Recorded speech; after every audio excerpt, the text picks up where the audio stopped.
Beneath the dull hum of whispered gossip, she stood with eyes lowered, every breath heavier than the last. They had called her crazy, not once, not quietly, but in front of the crowd she thought of as friends. And it hadn't been strangers who condemned her, it was the very person she trusted most, the one who knew her secrets, her wounds, her fears. Their words sliced like sharpened glass, painting her as unstable, fragile, untrustworthy. Laughter followed, not loud but sharp, enough to sting. Her silence was taken as proof, her trembling hands as guilt. That night, as the room spun with humiliation, she realized something. They believed the lies not because they were true, but because it was easier to trust the liar than face the truth. From that moment, shadows began to stretch around her. Old friends avoided her eyes. Invitations never came. Calls went unanswered. The whispers worked faster than fire, and one by one, familiar faces drifted away. Each betrayal was small on its own, but together they left her stranded in the hollow space of isolation. The one who branded her crazy walked taller now, smug with the satisfaction of control, their mask flawless in public, their voice coated with poison disguised as concern. She learned quickly that defense would be useless. Denial would only feed the fire, so she held her silence, letting the lies bloom unchecked. In that silence, a seed of resolve rooted deep. It wasn't long before the mask began to slip. Not to everyone, but to her. She noticed the inconsistencies,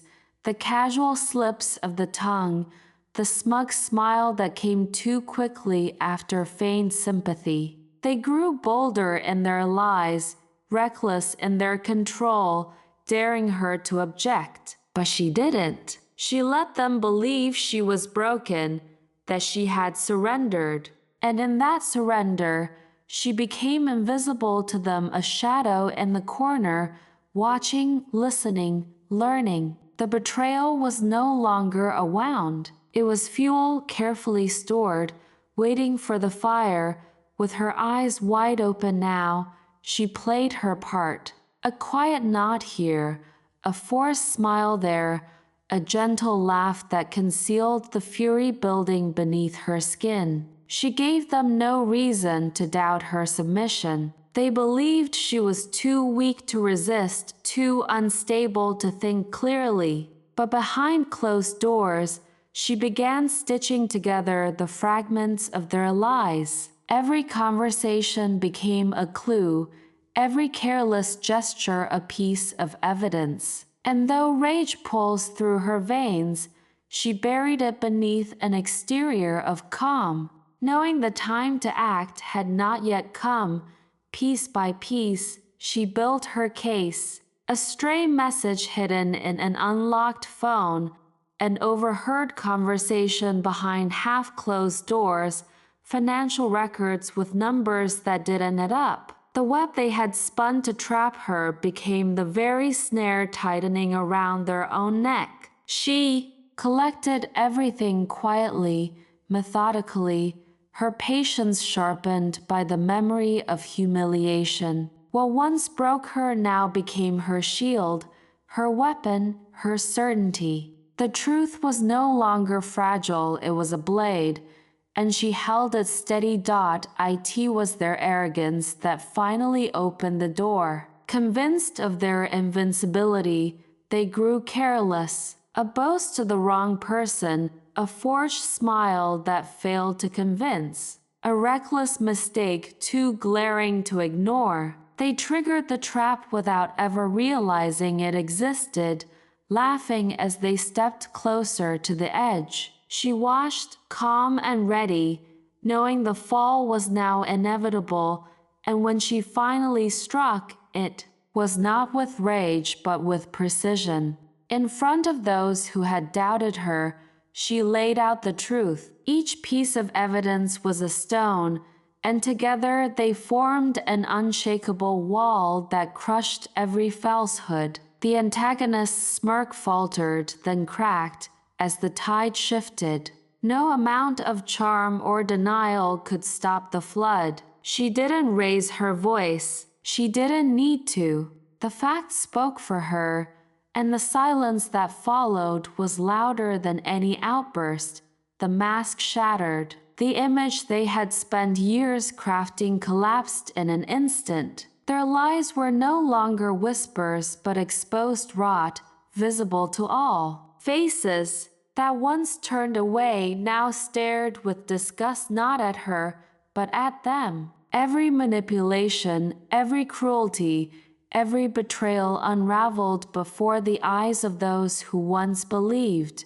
Their power crumbled, and with it, their arrogance dissolved into panic. The fall was poetic. The same public humiliation they had forced upon her became their undoing. Their reputation, their influence, their empire of deceit all burned in the fire of truth. They stood alone, stripped of allies, their voice trembling where once it had commanded. She watched, steady and calm, as they drowned in the ruin of their own making, and when it was over, she said nothing. She didn't need to. Her silence was victory enough, more cutting than any gloating words could have been. She had no interest in their pleas, no need to justify herself to the ashes of someone who once tried to destroy her. She walked away with her head high, carrying no chains from the past. The weight that had pressed her down was gone, replaced by something fiercer than revenge, survival. The world ahead was open, the shadows behind her powerless. And as she stepped forward, she understood the truth more clearly than ever. There was no sweeter justice than proving she had never been broken. They had once shared everything, dreams spoken in whispers, secrets kept close, promises sealed with laughter. The bond was built on years of trust, the kind that made the world feel safe even in its cruelest hours. To the protagonist, this friend was a pillar, someone unshakable and unwavering. Yet beneath the warmth of loyalty, cracks had already begun to form, hairline fractures hidden behind smiles and kind words. She never saw them, not then. She believed too deeply in the goodness of someone who wore charm like armor. The mask of the antagonist was dazzling. Charisma flowed easily from their lips, drawing people close with disarming words and gestures that seemed thoughtful. But behind every compliment was a calculation, and behind every kindness, a motive. They fed off half-truths, twisting stories into shapes that suited their ambitions. They knew how to whisper just enough poison to taint a room without ever being suspected as the source. To the world, they were magnetic. To her, they were still a friend. She didn't realize then that she was only a pawn in their game, her trust the perfect shield for their deceit.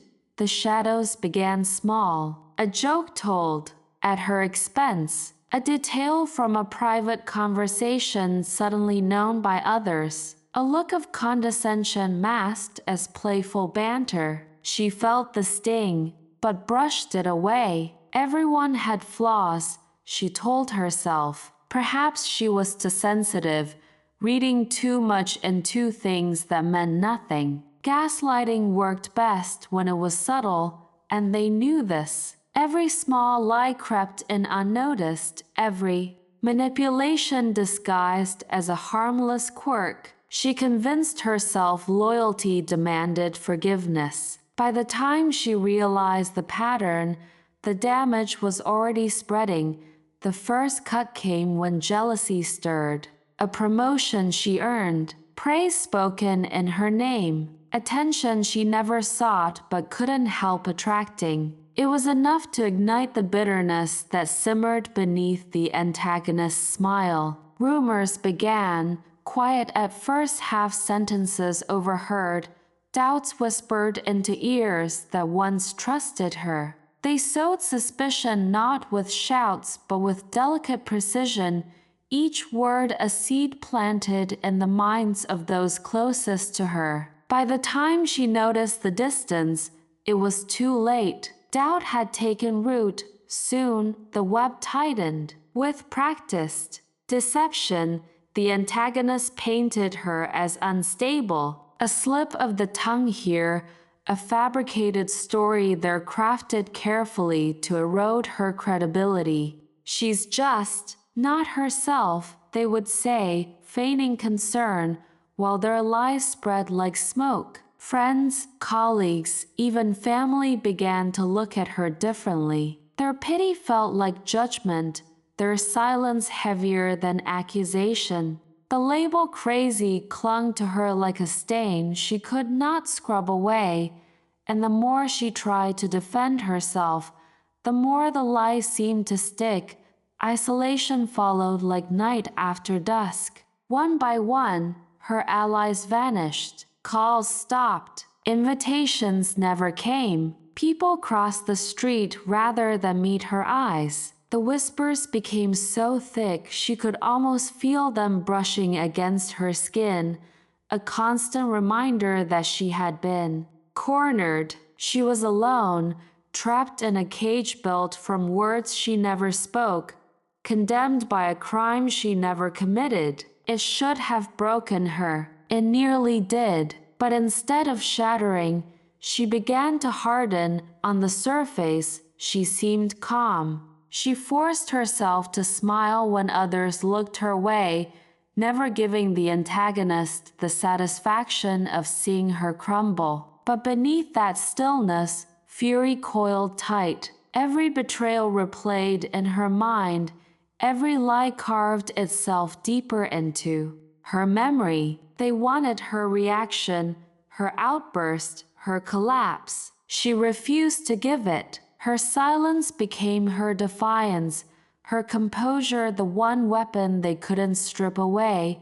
She began to watch closely. She stopped explaining herself. She stopped begging to be believed. Instead, she observed every slip, every contradiction, every inconsistency in their carefully woven stories. She memorized them all. If she was invisible now, she would use it. They no longer saw her as a threat, only as the fragile figure they had painted for the world. That blindness became her advantage. She knew better than to strike too soon. Revenge demanded patience, and patience was something she had in abundance.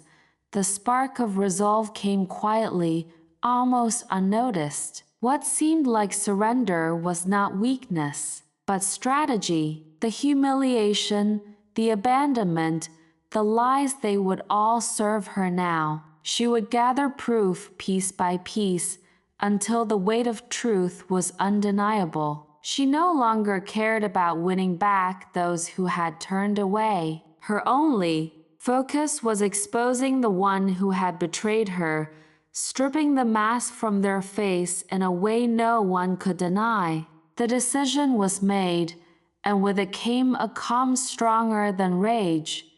She would not just survive this, she would end it.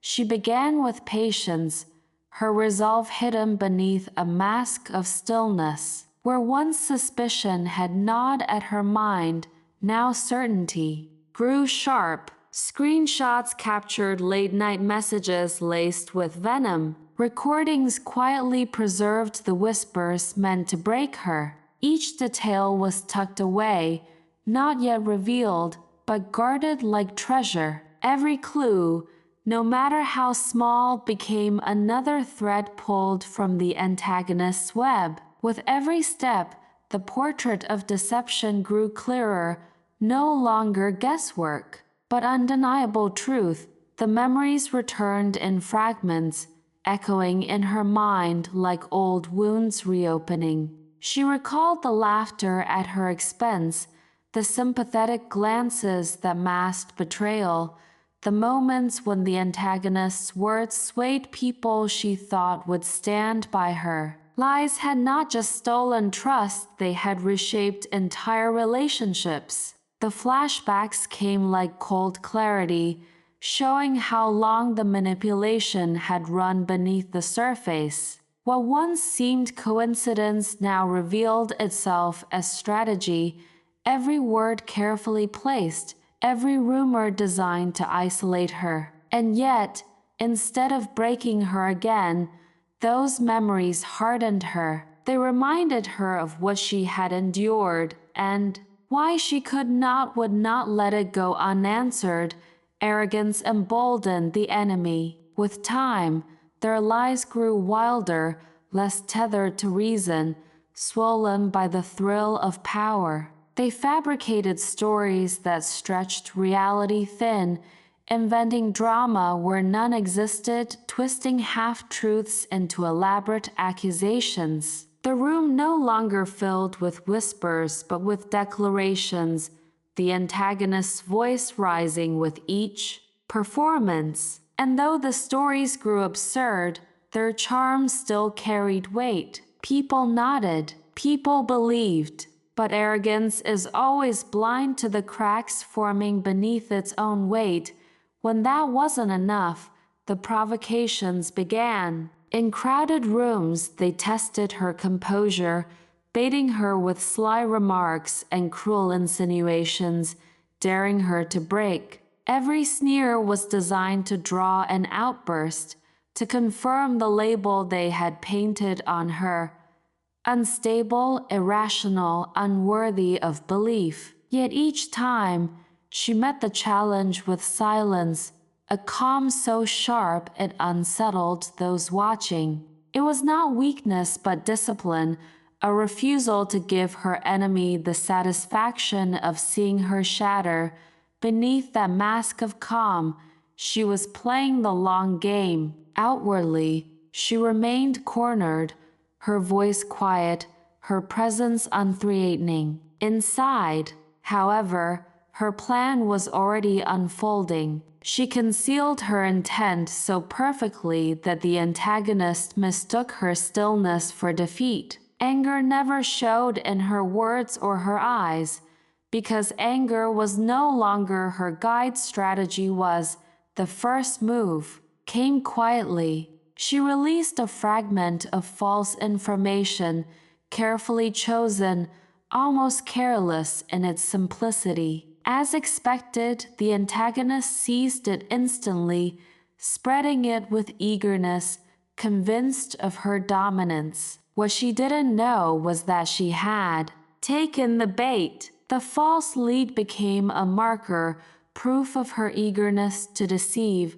One more rope wound around her own wrists. On the surface, the antagonist flourished. She stood tall, surrounded by those who still believed her, flaunting her control as though untouchable. She wore her lies like jewels, polished and proudly displayed, never realizing that the script had already been rewritten in silence. While she basked in the illusion of power, every word she spoke, every rumor she spun, was being preserved and catalogued. The audience saw a queen. The protagonist saw a fool standing on a crumbling stage.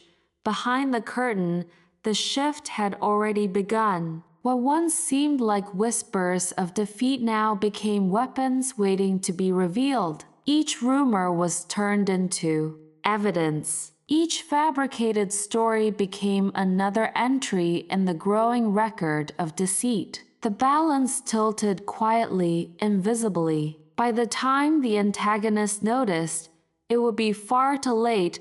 The patience required was grueling, but patience was her weapon now. The noose tightened slowly, deliberately, as she allowed the antagonist to keep spinning, never interrupting, never warning. With every boast, with every cruel smear, the rope grew shorter. The case built itself, not by her force, but by the enemy's own arrogance, and then, with suspense wound to its peak, the truth became undeniable. Every rumor, every fabrication, every poisonous word had twisted together into a rope of the antagonist's own making. What she once wielded as a weapon now bound her hands, her lies stacking higher until they collapsed under their own weight. The enemy believed she was winning, but in reality, every move had been a step closer to destruction.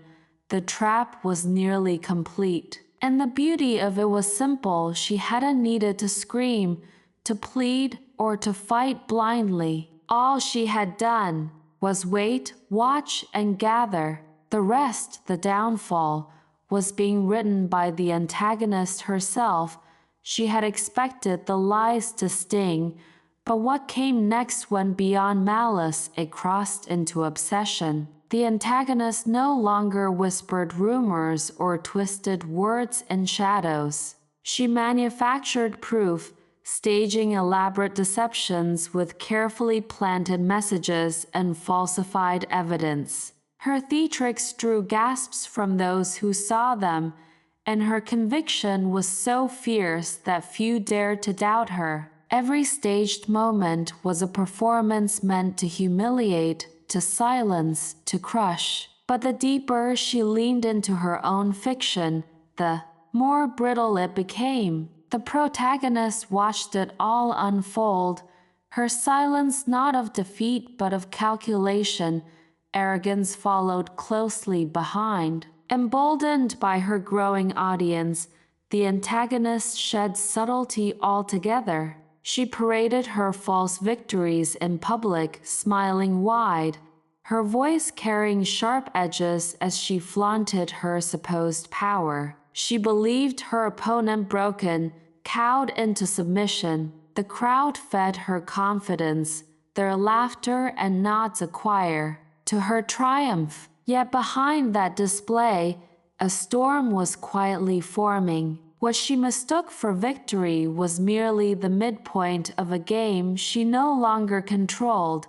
The flaw arrived as it always does with carelessness. Lies thrive in shadows, but when spoken too loudly, they unravel. A detail forgotten here, a contradiction there, small but undeniable. The antagonist, drunk on her own performance, failed to notice her missteps. But the protagonist had been waiting, her eyes sharp, her memory precise. She knew the story's fabric would tear under the weight of arrogance, and now the threads were beginning to show. Each slip was documented, every inconsistency tucked away with quiet satisfaction, and she was not the only one watching. The stage had grown crowded without the antagonist realizing it. Friends who once wavered, colleagues who had been swayed, even figures of authority all found themselves present at the edges of the story. They gathered out of curiosity, out of doubt, or out of duty, but they were there nonetheless, silent witnesses ready to see the truth. The protagonist had not needed to summon them. The antagonist's own hunger for attention had drawn them in.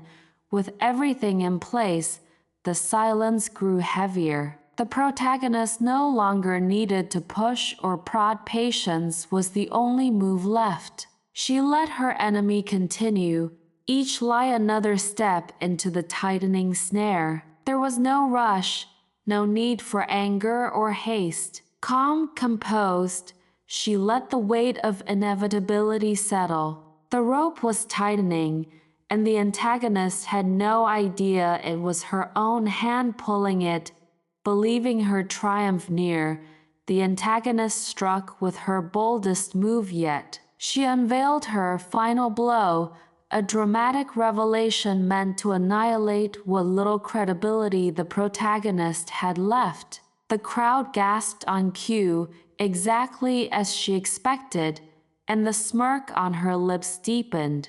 She thought she had won. She thought the silence she faced was proof of defeat. What she did not realize was that the script she followed was not hers. It was already written. Every step, every outburst, every victory had been anticipated, mapped, and set in motion by the very person she thought destroyed. The false information she had once spread was now colliding with the evidence she had unknowingly created against herself. Her audience was not cheering anymore. They were comparing, questioning, connecting the dots. The cracks in her story widened into canyons, and though she fought to fill them, the weight of her contradictions was too great, and still she talked. Each word she uttered, each lie she wove, was another nail driven into her own coffin. The trap did not spring with sudden violence, it closed with inevitability. Suspense hung in the air as those gathered began to see not the picture she painted, but the truth beneath it. Her downfall was no longer a question of if, but when. She had walked into the snare with confidence, and now, with every breath, she sealed her fate tighter.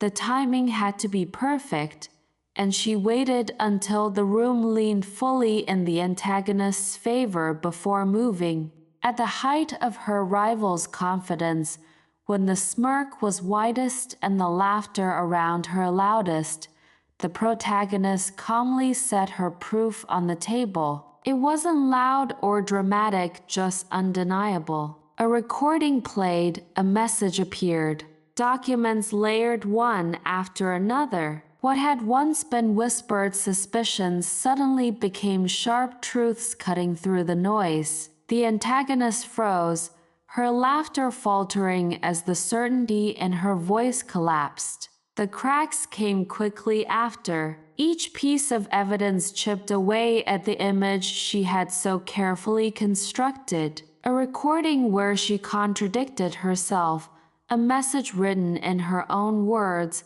an alibi that unraveled under scrutiny. The perfection she projected was no longer seamless. It was a mask breaking apart under the weight of its own lies. The more she tried to hold it in place, the more obvious the fractures became. The air shifted as the truth was laid bare for everyone to see. Friends, colleagues, allies who had once believed in her watched as each thread of her deception unraveled. The room no longer echoed with her voice. It echoed with realization. Piece by piece, the story she spun lost its shine, and what remained was raw manipulation exposed in daylight. The unmasking was not loud but steady, like a curtain slowly pulled back until there was no stage left to hide behind. Desperation crept in, sharp and unsteady. She lashed out, her words jagged, each denial more frantic than the last. "That's not what I meant," she stammered. "You don't understand the context." Her tone shifted from arrogance to pleading, but the more she scrambled, the more tangled she became.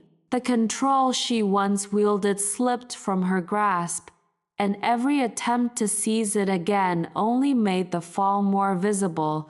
The trap had been woven too tightly for escape. Every denial was met with calm, undeniable proof. Every outburst collided with her own words preserved in messages and recordings. No twist, no excuse, no manipulation could unravel what had already been exposed. She was cornered, her lies reduced to dust against evidence so clear, silenced the very room she once commanded. The balance of power shifted without the protagonist ever raising her voice. She stayed composed, her silence deliberate, letting the weight of proof strike harder than anger ever could. Each pause carried more force than a shouted accusation. In that quiet, it became obvious who held control, and it was not the one still flailing for excuses. By then, the mask had shattered completely. The audience saw her for what she truly was, not the polished figure she pretended to be. The admiration in their eyes turned to disappointment, then disdain. The reputation she had spent years crafting crumbled in a single evening, and no performance could resurrect it. For the first time, she stood alone. The crowd she once controlled stepped back, their trust broken beyond repair. Her words carried no weight, her denials no meaning. The silence that met her now was not submission, it was rejection. The world she built from lies dissolved around her, leaving her desperate, discredited, and abandoned. And as she faced the isolation she had tried so hard to force upon another, the protagonist remained calm, untouched, her revenge complete. Without ever needing to raise her hand, the silence that followed was heavier than any words. Where whispers once circled in admiration, now they cut in the opposite direction, slicing through the antagonist's carefully built facade. Faces that had smiled at her before turned cold, eyes narrowing with recognition of every manipulation she thought had been buried. The weight of exposure lingered in the room, and for the first time, she felt the sting of being truly powerless. It didn't take long for the first allies to step away. A friend who once defended her lowered her gaze and left without a word. Another, who had boasted of loyalty, quietly erased their connection with a small shake of the head. One by one, they pulled free of her grasp until she stood alone in the wreckage of her own lies. What had once been her greatest strength, control, was now nothing more than ash slipping through her fingers. Her reputation, once untouchable, began to rot in plain sight. The charm she wore like armor was gone, replaced by doubt and disdain. Every mention of her name became a cautionary tale, a whispered reminder of how fast deception unravels when the truth takes hold. The empire she built on falsehood crumbled, and where she had once been celebrated, she now stood as a living warning of deceit's inevitable fall. The consequences spread like cracks in glass, slow at first, then sudden and sharp. Friendships collapsed entirely. Opportunities dried up. A job offer she once gloated over was rescinded in silence. And worse still, the possibility of legal fallout loomed, shadowing her every step. Isolation wrapped itself tighter with each passing day, reminding her that she was no longer the predator but the prey of her own ambition. Through it all, the protagonist moved with quiet dignity. She didn't gloat or strike with vengeance. Instead, she stood calm and unshaken, rebuilding what had been damaged with patience and precision. Her composure spoke louder than any words, her restored respect a testament to her strength. Where her enemy unraveled, she rose, untouchable in her steadiness. Success became its own revenge. The life she rebuilt stood taller than the ruins left behind by her rival. Without fury, without theatrics, she proved that endurance and restraint cut deeper than anger ever could. Her victory wasn't in watching the antagonist fall, but in showing that she herself had not been broken. And when asked, when whispers circled back to her, she gave only one final truth. "She called me crazy," she said, her voice steady and sharp as glass. But the truth was, "I was just careful enough to let her destroy herself." The words lingered, sharper than vengeance, final as a blade. The story was finished, and with it, So was the reign of the deceiver.